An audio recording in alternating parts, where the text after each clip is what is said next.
This is our daily meditation for the 30th of July. We all have little things that remind us of a time in our life when things were good, or maybe not so good, and effectively we can never forget it.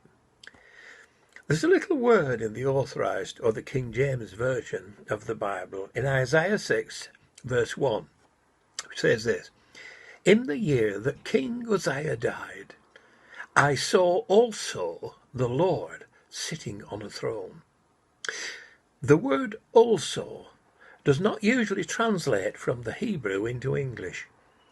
It serves the purpose of emphasizing a reminder of the time when Isaiah was called to his prophetic ministry. He paints a powerful picture in words of the striking and terrifying sight of the Lord on his throne, and tells us that this vision came in the same year also that King Uzziah or Azariah died. What a contrast the prophet shows between the earthly king, who was basically a good king for much of his 52-year reign, but ended as a leper, living in a leper house or isolated place because of gross sin, when pride caused him to intrude on the priestly function. You can read all about that in 2 Chronicles 26, 16 to 21. It's something Isaiah will never forget.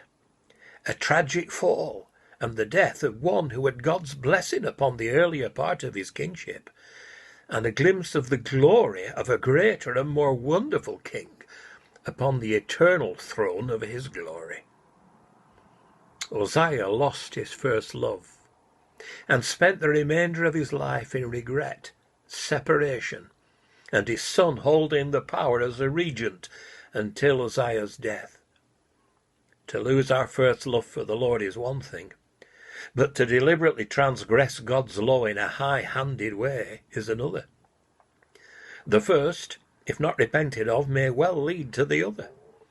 Thank God that we live under the new covenant, where by his wonderful grace we can return from our wilderness wandering and get right with our Father by repentance and prayer, and to follow on in the way will prevent us from deliberate sin.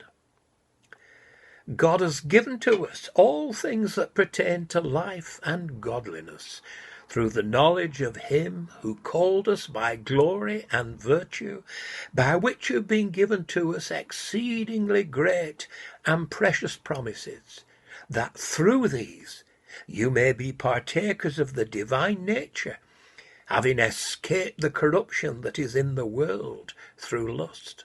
That's 2 Peter 1, 3 and 4. In other words, God has provided everything we need, and we must build on it. God will preserve us, but we must persevere too. God bless.